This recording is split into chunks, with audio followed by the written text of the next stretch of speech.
Bismillahirrahmanirrahim. Assalamualaikum warahmatullahi wabarakatuh.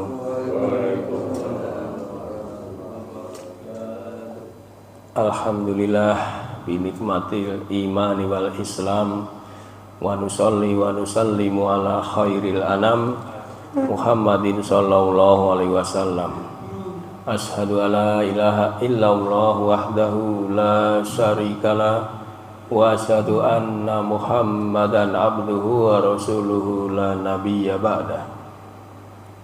Allahumma sholli wa sallim wa barik ala Muhammad wa ala alihi wa sahbihi ajmain, amma ba'du. Jamaah Masjid Anas rahimakumullah, terus kita bersyukur kepada Allah Subhanahu wa taala atas nikmat yang terus menerus diberikan kepada kita, baik itu nikmat yang kita minta ataupun yang tidak kita minta.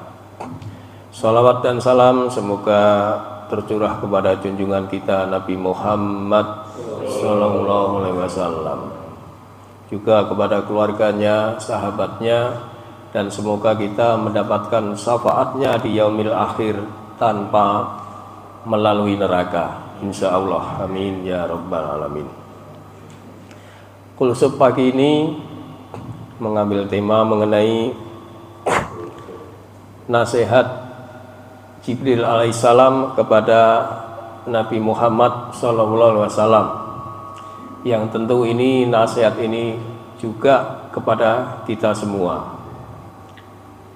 Jadi ada 5 nasihat Jibril kepada Nabi Muhammad sallallahu alaihi wasallam dari sebuah hadis yang sahih, yang masyhur dari sahabat Jabir radhiyallahu anhu, yang diriwayatkan oleh Abu Daud dan Ibnu As-Sakir, bahwa menceritakan ini adalah sesuatu kalimat perintah tetapi mengandung makna peringatan. Pesannya bahwa hidup maupun kasih sayang dan perbuatan yang mengandung batas dan tanggung jawab. Karena itu hadis ini secara tersirat memuat peringatan agar kita semua sebagai manusia memanfaatkan usia dengan sebaik mungkin sebelum roh kita berpisah dengan jasad. Jadi jangan terlena dengan kecintaan fana, misalnya terhadap keluarga, kepada harta, dan sebagainya. Suatu hari Jibril alaihissalam datang kepada Rasulullah sallallahu alaihi wasallam. Jibril lalu berkata tentang 5 hal. Ini nasihat yang pertama, yaitu ya Muhammad. Jadi Jibril berhadapan dengan Rasulullah lalu berkata, ya Muhammad, isma sikta fa innaka mayyitun. Wahai Muhammad, hiduplah sesukamu. Hiduplah sesukamu, tapi ingat bahwa engkau akan jadi mayat, bahwa engkau akan mati. Jadi ada 2 makna dari nasihat yang pertama ini, yaitu yang pertama, silahkan hidup sesukamu, ya. Tetapi ingat, makna yang kedua, engkau akan mati. Bahwa hidup ini adalah pilihan. Mau jadi orang baik, silahkan. Mau jadi orang jahat, silahkan. Tapi ingat, ketika mati, yang jadi orang baik insya Allah mulia di sisi Allah, dan yang jadi orang jahat tentu akan terhina. Dan repotnya nanti saudara-saudaranya, kalau ketika masa hidupnya itu jahat, maka yang akan terdengar di telinganya dari saudaranya adalah omongan-omongan yang tidak baik. Ya, repotnya itu, Pak. Bahkan manusia ini diperbolehkan dalam kehidupan itu untuk menjadi orang yang beriman atau orang kafir. Tuh. Silakan yang mau kafir, yang mau iman. Boleh nggak Pak kira-kira begitu Pak? Pilihan karena Pak. Jadi boleh. Tapi semua mengandung resiko. Ya. Semua akan dipertanggungjawabkan. Dalam Al-Kahfi ayat 29 itu Pak. Famangsa afal yu'min wa mangsa afal yakfur. Barang siapa pengen beriman, maka berimanlah. Dan barang siapa mau kafir, biarkan dia kafir. Jadi boleh pilihan yang mana yang mau diambil. Tetapi ingat, akan mengandung resiko untuk mempertanggungjawabkan ketika kematian sudah datang. Makna yang kedua yaitu tadi kematian, Pak. Bahwa mati ini ada yang orang takut dengan kematian, ada yang pasrah juga. Allah berfirman dalam surat Al-Jumu'ah ayat 8 itu, Qul innal mautal ladzi tafirruna minhu fa innahu mulaqikum summa turadduna ila alimil ghaibi wasyahadati fayunabbiukum bima kuntum ta'malun. Katakanlah Muhammad, sesungguhnya kematian yang kamu lari darinya, ia pasti akan menemuimu. Jadi walaupun kita takut dengan kematian, pasti mati itu akan menemuinya. Kemudian kamu akan dikembalikan kepada Allah yang mengetahui yang gaib, yang nyata. Lalu Dia beritakan kepadamu apa yang telah kamu kerjakan. Nah ini, apa yang telah kita kerjakan ini, apakah jadi orang baik, apa orang jahat, atau jadi orang kafir, atau orang beriman tadi Pak. Itulah pekerjaan yang akan dikasih tahu nanti. Dulu waktu hidup di dunia kan dikatakan silakan hiduplah sesukamu. Tapi ingat ketika mati itu akan mempertanggungjawabkan. Maka dengan datangnya kematian, maka manusia tidak akan bisa berbuat apapun. Jangankan berbuat, berpikir aja nggak bisa Pak. Karena rohnya sudah pisah dengan jasadnya. Maka hanya soal waktu dan bagaimana keadaan saat mati saja yang membedakannya. Maka ini perlu kita diperhatikan bahwa nanti tanggung jawab itu akan diberikan kepada kita ketika kita masih hidup. Maka dengan mengingat kematian, diharapkan setiap mukmin dapat menghilangkan ketergantungan, keserakahan, ketamakan terhadap dunia Pak, baik itu harta maupun keserakahan yang lainnya. Maka dengan mengingat kematian, sudah seharusnya manusia itu untuk membatasi angan-angan Pak, mencintai dunia dan hartanya, hanya mengharapkan kehidupan yang kekal abadi di akhirat. Nah inilah, setelah kematian ada kehidupan yang kekal abadi di akhirat nanti. Itulah kehidupan yang sesungguhnya. Sebagaimana Allah berfirman, wa ma hadhil hayatud dunya illa lahu wa la'ib. Dan tiadalah kehidupan dunia ini melainkan senda gurau dan main-main. Ya, kehidupan dunia dikatakan oleh Allah sendaguro dan main-main. Wa innad daral akhirah lahiyal hayawan, dan sesungguhnya akhirat itu kehidupan yang sebenarnya. Please sit down, my brother.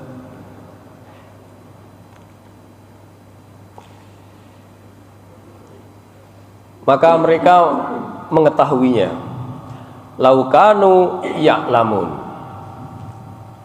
Al-Ankabut 64.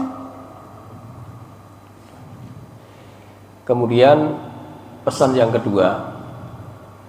Dari pesan yang pertama, isma sikta fa innaka mayitun. Hiduplah sesukamu, tapi engkau akan jadi mayat.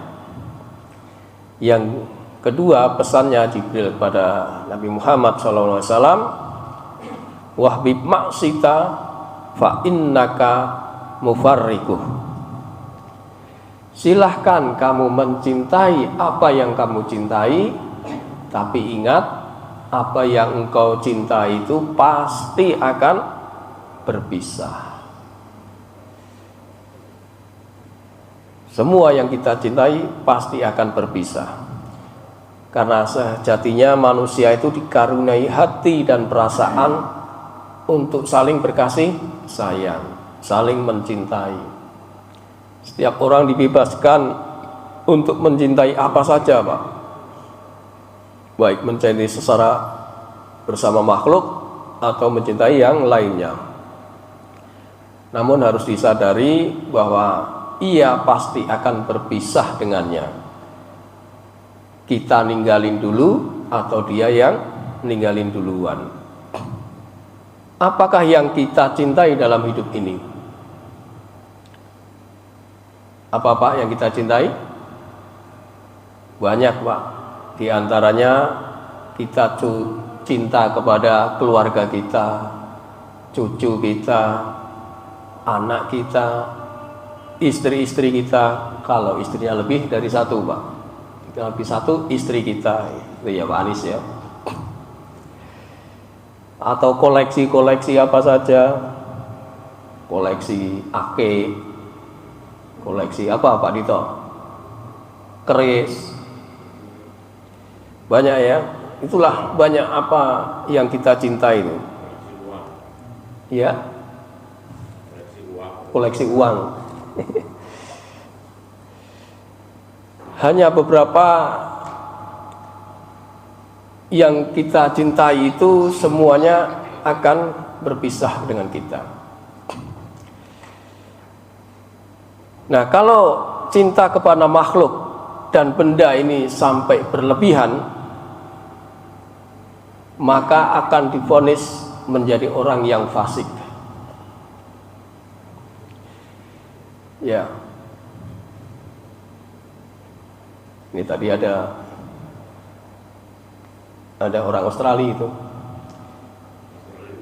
ya, di Blok C tinggalnya, ya, mantunya Pak Heri. Dia agak buyar malah fokus saya. Jadi ketika kita mencintai sesuatu berlebihan, maka diancam oleh Allah akan menjadi orang yang fasik. Allah berfirman, qul in kana aba'ukum wa abna'ukum wa ikhwanukum wa aswajukum wa asiratukum wa amwalu iktaraftumuha wa tijaratan tahsauna kasadaha wa masakinu tardawnaha ahabba ilaikum minallah wa rasulihi wa jihadin fi sabilihi fatarabassu hatta ya'tiyallaha bi amrih wa wallahu la yahdil qaumal fasikin.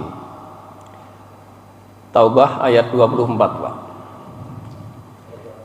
At-Taubah surat ke-9 ayat 24. Katakanlah, jika bapak-bapakmu, bapak-bapak kita itu, atau anak-anakmu, saudara-saudaramu, istri-istrimu, keluargamu, harta kekayaan yang kamu usahakan, perdagangan yang kamu khawatirkan akan kerugiannya, dan rumah-rumah tinggal yang kamu sukai, ini lebih kamu cintai daripada Allah dan Rasul-Nya, serta berjihad di jalan Allah, maka kata Allah, tunggulah sampai Allah memberikan keputusannya, dan Allah tidak memberi petunjuk kepada orang-orang yang fasik. Jadi tidak boleh berlebihan cintanya daripada Allah dan Rasul-Nya. Ketika seperti saya punya cucu, ya memang kita ada rasa cinta karena memang tadi kita dikasih rasa kasih sayang. Tapi jangan berlebihan, jangan sampai melalaikan. Ketika kita cinta dengan keluarga sehingga melalaikan kita untuk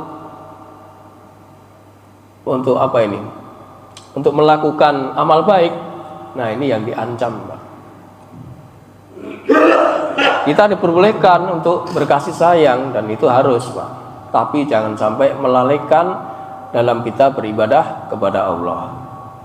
Banyak itu ibu-ibu ketika ada jadwal pengajian, dia dititipin cucunya. Nah, itu, Pak. Padahal terjadwal itu. Padahal cucu itu tanggung jawab orang tuanya. Ini yang kadang-kadang kita belum sadar, Pak, bahwa ancaman Allah ini akan dijadikan orang atau tidak diberi petunjuk, ya, sebagai orang-orang yang fasik. Nah, apa itu fasik? Fasik apa, Pak? Kita kan diancam dari orang fasik tadi. Allah tidak memberi petunjuk kepada orang-orang fasik. Nah, orang fasik itu apa maksudnya, Pak? Fasik itu orang yang lupa kepada Allah, orang yang mengingkari ayat-ayat Allah. Itulah fasik, Pak. Wala takunu kalladzi nanasullaha fa ansahum anfusahum ulaika humul fasikun. Janganlah kamu seperti orang yang lupa kepada Allah, lupa kepada Allah, sehingga Allah menjadikan mereka lupa akan dirinya sendiri. Mereka itulah orang-orang yang fasik. Jadi orang yang lupa kepada Allah. Contoh yang lain, walaqad anjalna ilaika ayatim bayyinat wa ma yakfuru biha illal fasikun. Dan sungguh kami telah menurunkan ayat-ayat yang jelas kepadamu, dan tidaklah ada yang mengingkarinya selain orang-orang yang fasik. Jadi contoh dalam Quran tadi, orang yang fasik itu bisa orang yang lupa kepada Allah dan orang yang mengingkari ayat-ayat Allah. Jadi kalau sudah berlebihan cintanya kepada makhluk ataupun harta benda serta mengingkari ayat-ayat Allah, maka sangat dimungkinkan ia lupa kepada Allah. Dan kalau sudah lupa sama Allah, Allah tidak akan memberi petunjuk. Bahkan orang yang lupa atau yang mengingkari tadi itu orang-orang muslim, Pak. Kalau udah orang-orang muslim tapi lupa sama Allah, nah, padahal di dalam sholatnya kan ihdinas siratal mustaqim, minta petunjuk terus, sia-sia itu. Karena Allah tadi bilang Allah tidak akan memberi petunjuk, padahal kita sholat selalu minta petunjuk. Jadi sia-sia dalam sholatnya. Maka kita untuk diperingatkan untuk selalu mengingat Allah. Wadhkuruni adzkurkum. Maka ingatlah kepada aku pun akan ingat kepadamu, kata Allah begitu. Nah, mudah-mudahan di antara kita tidak ada yang melalaikan, melupakan Allah. Itulah pesan kedua, yaitu tadi wahbib maksita fa innaka mufarriquh.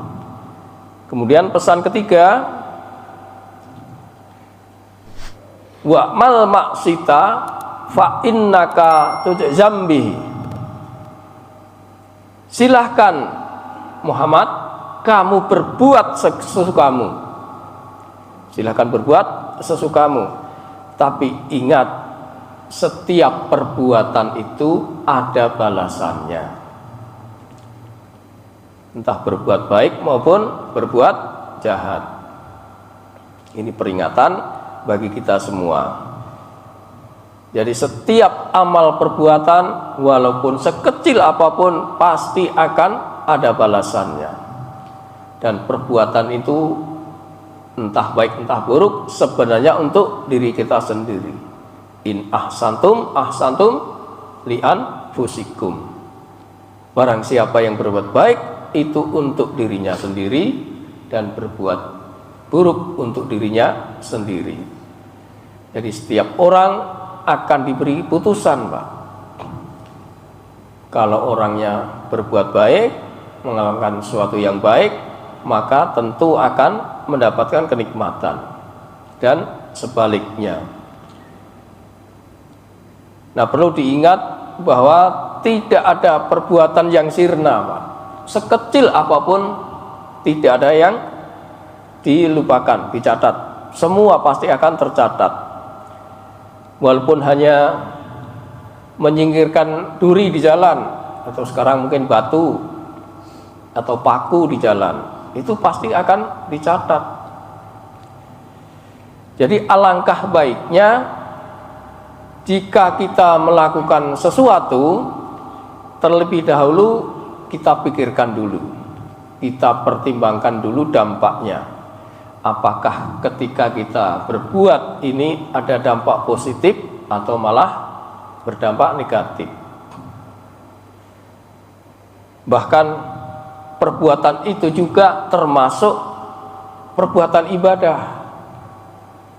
Tentu harus kita pertimbangkan dulu, apakah ibadah yang saya lakukan ini sudah sesuai atau belum. Sehingga nampak nanti perbuatan-perbuatan itu akan mendapatkan nilai yang positif. Jangan sampai di akhirat nanti kita menjadi orang-orang yang menyesal, bahkan bangkrut. Ya, datang menghadap Allah dengan banyak amal kebaikan, tapi semua itu tidak bisa menutupi tuntutan dari orang-orang yang dulu pernah kita sakiti, kita zolimi. Jadi semua perbuatan amal baik akan tercatat semuanya, walaupun hanya sebiji sawi.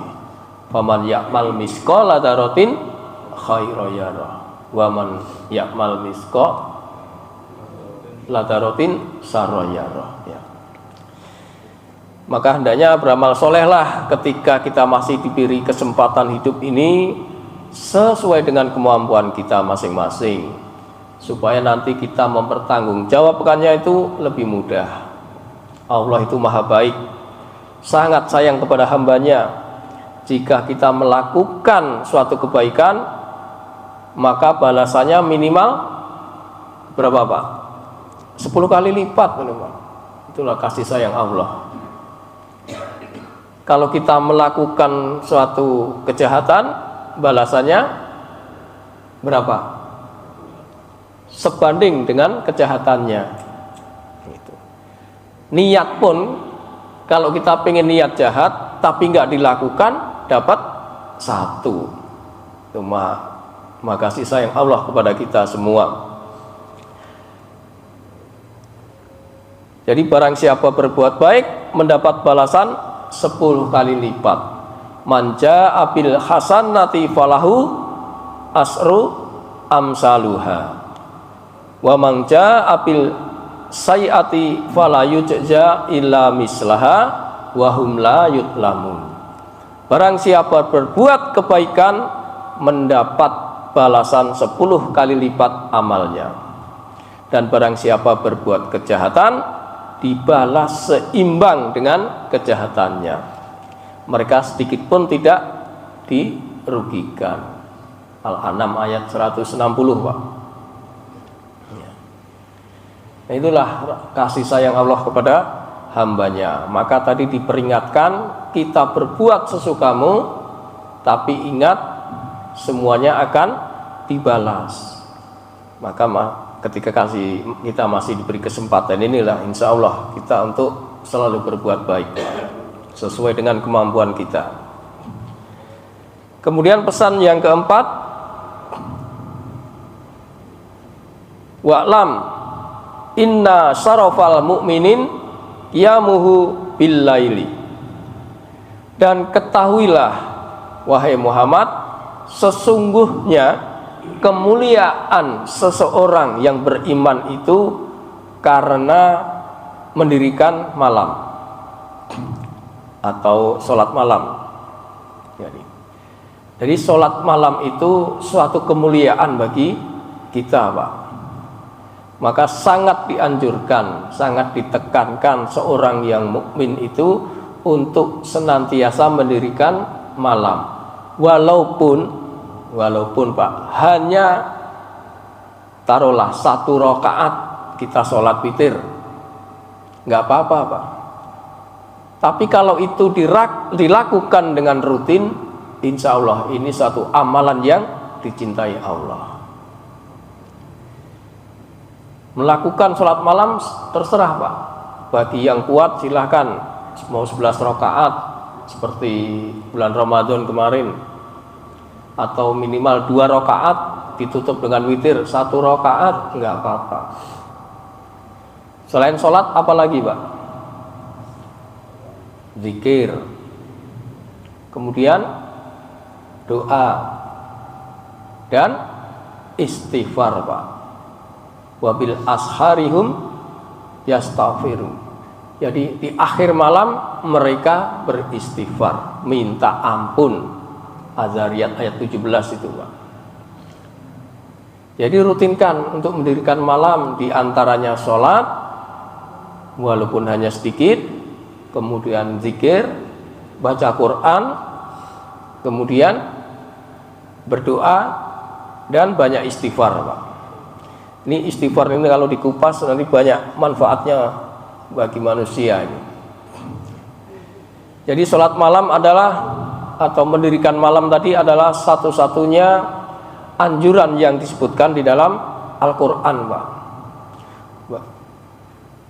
Itu menunjukkan bahwa sholat malam punya kedudukan yang mulia, punya kedudukan tersendiri, Pak.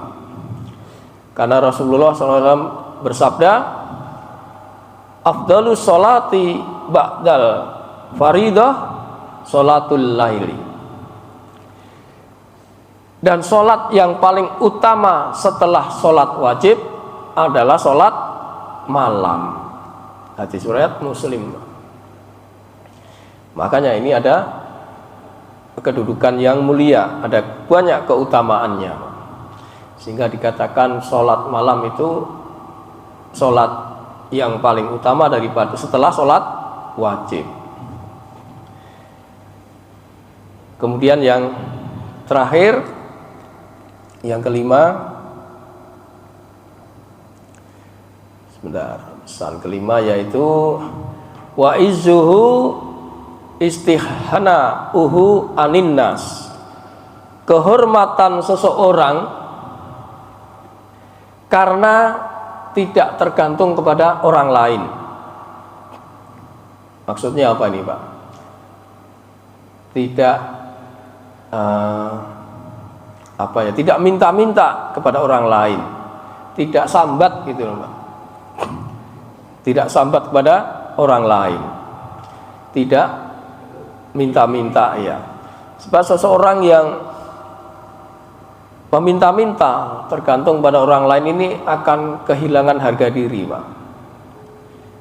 Sebelum kemiskinan melilit hidupnya, sebenarnya miskin lebih dahulu adalah mentalnya, Pak.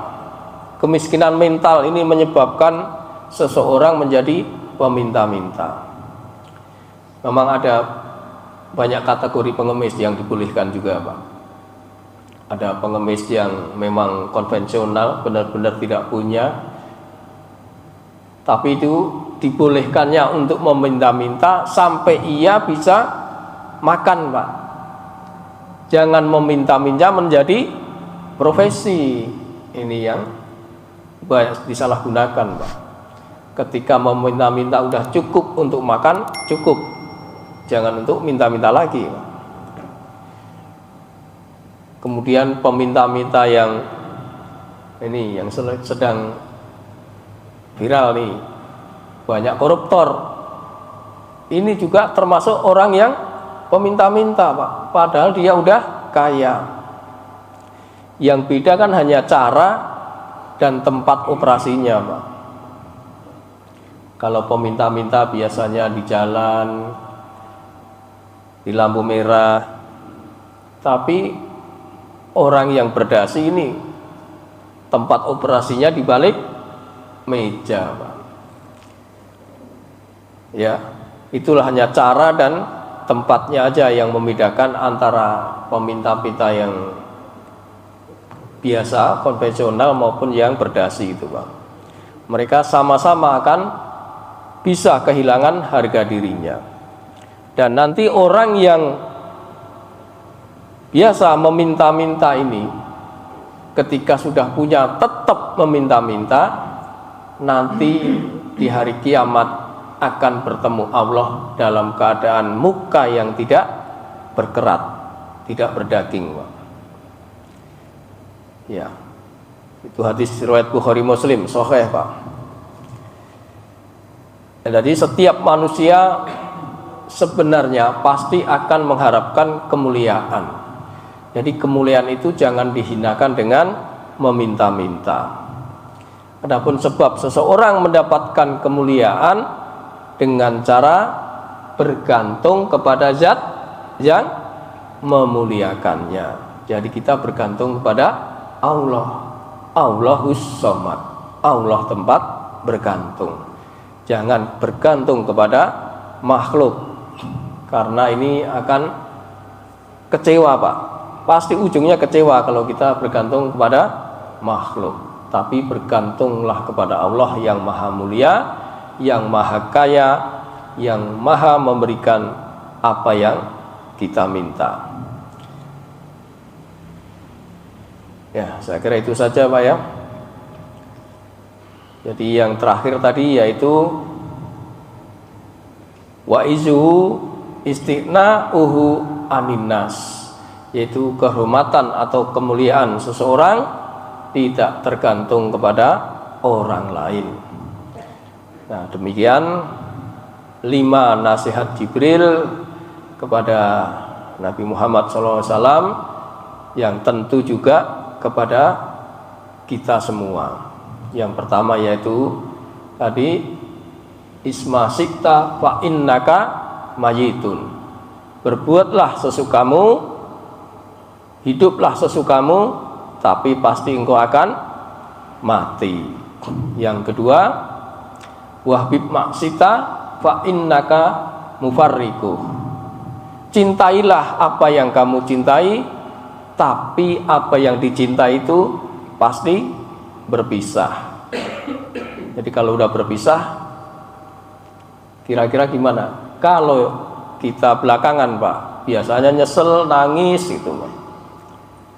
Makanya ulama memberikan nasihatnya, kalau cinta itu jangan terlalu dalam, biasa saja, Pak. Sebab itu kalau terlalu dalam, ketika ditinggal nanti meronta-ronta, menyesal gitu. Akhirnya itu ujung-ujungnya nanti protesnya kepada Allah. Jadi yang bahaya di situ. Pesan yang ketiga yaitu silahkan berbuat sesukamu. Wa'mal maksita wa innaka tujazambihi. Tapi engkau akan mendapat balasan apa yang diperbuatnya. Kemudian yang keempat yaitu inna sarafal mu'minin qiyamuhu bil laili. Kemuliaan seorang mukmin itu ketika mendirikan malam. Ya. Yang terakhir yaitu tadi wa izuhu istina'uhu anin nas. Kehormatan seseorang tidak bergantung kepada orang lain. Nah, demikian 5 nasihat Jibril kepada Nabi Muhammad SAW yang khususnya juga kepada kita semua. Mudah-mudahan ada manfaatnya. Barangkali ada pertanyaan atau tambahan, silakan. Ya, Pak Anto. Kalau di Al-Quran ada disebutkan rezeki bagi orang yang meminta maupun tidak meminta. Iya. Tidak meminta itu kan yang kita tahu. Kalau nggak salah di surat 2 ayat 272. 272. Itu di situ dijelaskan bahwasanya orang yang berjuang di jalan Allah dia berpelihara dan meminta-minta sehingga orang lain melihat dia seperti mampu, jadi nggak mampu. Ya. Jadi kalau dia pun kalaupun dia meminta, dia akan bersama. Kalau ada yang seperti itu kategorinya masuk. Iya. Yang orang yang harus kita tolong.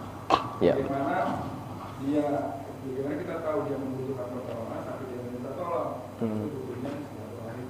Ya. Sebagai saudara sesama muslim, kita tahu dia yang membutuhkan. Iya. Ya, Pak. Makanya seseorang muslim itu juga harus peka, Pak. Ya. Harus sensitif kepada saudara-saudara kita, teman-teman kita. Apakah seseorang itu sedang membutuhkan apa tidak? Iya, kita harus peka juga, Pak. Orang-orang yang berpelihara dengan minta-minta itu Dia nggak akan minta-minta, Pak. Dia diam, Pak. Itulah kemuliaan. Betul, Pak. Ya. Terima kasih, Pak Anto. Yang lain? Ya, dan itu terkait dengan yang nomor 5 ya, bahwa sesungguhnya kan manusia itu sifatnya memang tergesa-gesa. Jadi karena tergesa-gesa itu ya mungkin dorongan dari kebutuhan, maka jadi nggak sabar kan? Nah, itulah yang diperlukan kesabaran itu. Ya, padahal memang di situ kan ya kalau ayat 3 itu salah satunya bahwa kita harus bertawakal gitu ya. Jadi kalau kita berikhtiar yakin pasti Allah mencukupinya gitu. Tapi kan itu tadi gimana tadi itu sifat yang tergesa-gesa itu jadi menimbulkan permasalahan besar seperti anaknya minta apa Robinson ya. Ya harus dibeli kan gitu kan. Iya. Jadi tadi yang peminta-minta itu ternyata ya nggak mintanya nggak sedikit, nggak kecil gitu karena memang permintaannya besar. Iya, Pak. Jadi memang tergesa-gesa itu kan sifat daripada setan, Pak. Ya. Kecuali ada 5 yang dibolehkan tergesa-gesa itu. Tapi intinya dalam soal seperti itu, harta tadi untuk diminta-minta seperti itu, ya. Kalau kita memang orang yang beriman, sebaiknya ya tidak begitu. Sesuaikan dengan kemampuan. Kalau orang tuanya memang mau memberikan ya nggak apa-apa, itu hak daripada orang tua untuk memberikan kepada anaknya sebuah harta. Tapi ingat bahwa semuanya itu akan ada balasannya, akan dipertanggungjawabkan, semua akan dihitung, ada perhitungan. Nah, inilah maka diperlukan ilmu, Pak. Ketika seseorang yang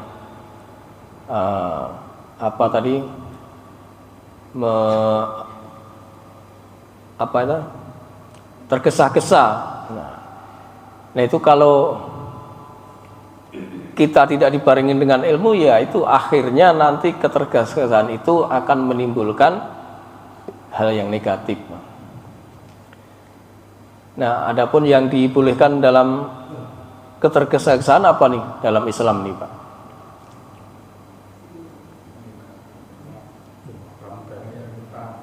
membayar hutang, menikahkan jenazah, ya. Terus membayar hutang, udah tadi ya, bertaubat, Pak. Ya. Memberikan jamuan kepada tamu, ya, ya. Terus, ya, menikahkan, ya, ya.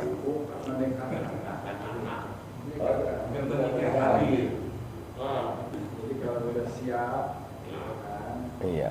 siap, buru-buru nikahin. Kalau sudah mampu ya.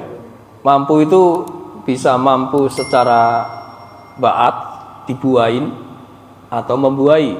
Nah, perempuannya siap dibuain, laki-lakinya siap membuain. Yang kedua mampu secara ekonomi.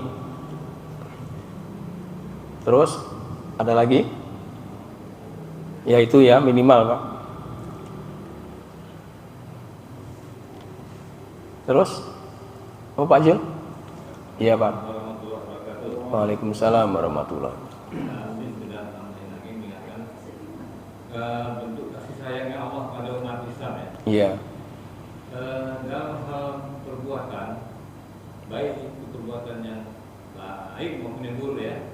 Tadi sampaikan kalau seseorang itu berniat untuk melakukan suatu perbuatan yang buruk, tapi dia jadi dilakukan, itu seseorang itu mendapatkan satu kebaikan ya. Iya. Karena dia nggak melakukan. Ada baru udah niat melakukan satu Iya. kejahatan gitu ya. Iya. Tapi dia jadi dilakukan. Nah itu dia dapat. Nah itu kita sayang Allah. Kemudian dalam hal yang berbuat baik itu balasannya malah 10 kali kalau dilakukan gitu ya. Nah ini mumpung kita kepada kita semua, mumpung kita tentu saja melaksanakan bulan melaksanakan ibadah Ramadan, puasa Ramadan.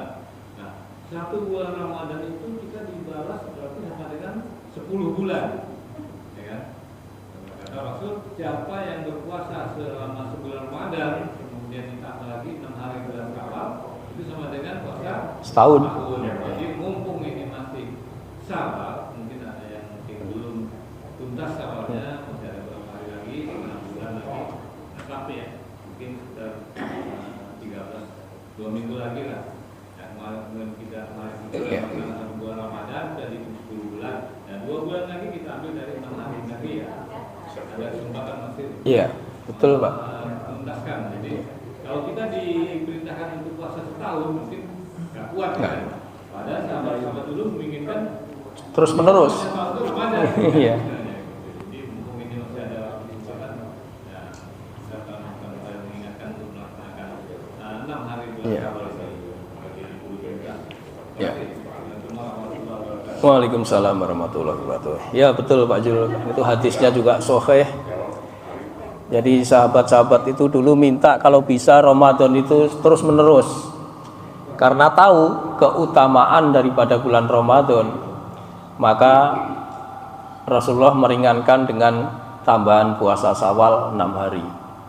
Nah ini prakteknya bisa setelah hari tasyrik ya, bisa terus menerus atau selang-seling. Nah, prakteknya seperti itu. Boleh, silahkan Pak.